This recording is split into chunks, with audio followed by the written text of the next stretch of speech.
stand of our support for George Floyd.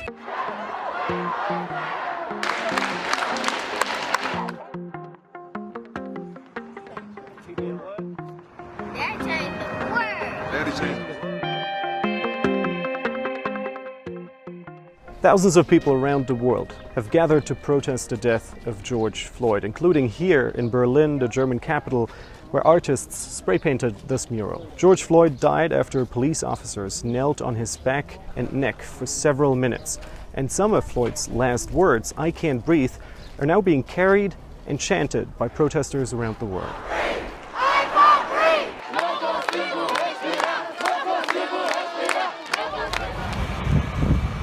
In New Zealand, large crowds peacefully took to their knees. In Europe, soccer players defied strict rules to show solidarity too.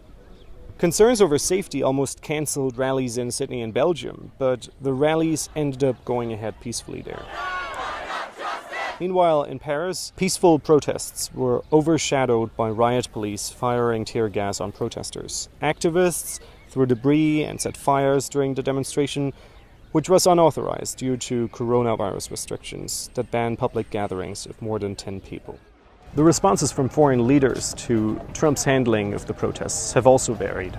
When Canadian Prime Minister Justin Trudeau was asked about it, he initially responded with a prolonged silence, before saying, "We all watch in horror and consternation what's going on in the United States." Germany's foreign minister called the protests legitimate, while German Chancellor Angela Merkel condemned the killing of George Floyd by saying, "It is racism. We also know something like racism in our country, and therefore we also have our hands full." And Pope Francis said that we cannot tolerate or turn a blind eye to racism. Meanwhile, in China, officials have used the protests as an opportunity to accuse the US of a double standard when it comes to the handling of protesters. How concerned are you about a violent crackdown by the Chinese in Hong Kong? Well, I am concerned. I wouldn't want to see a violent crackdown. I really would like to see China, in a humane way, solve the problem in Hong Kong. If a city or state refuses to take the actions that are necessary to defend the life and property of their residents, then I will deploy the United States military and quickly solve the problem for them. All I ask for is reform, bro, reform. It's not too much to ask for, please tell me. But why are the demands of the US Black Lives Matter movement resonating in so many other places around the world?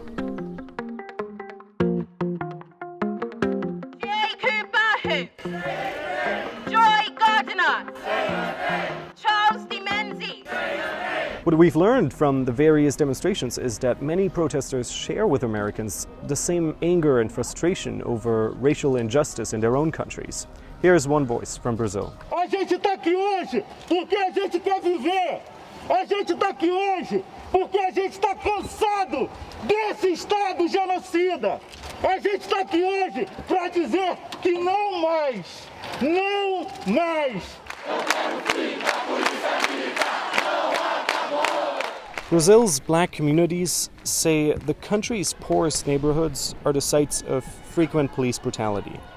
Last month, 14-year-old João Pedro Pinto became the latest victim of what activists say is indiscriminate state violence.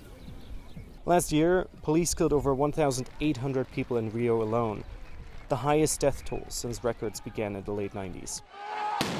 Both in Brazil and the United States, police officers fatally shoot more people in a week than many other countries do in a year on average.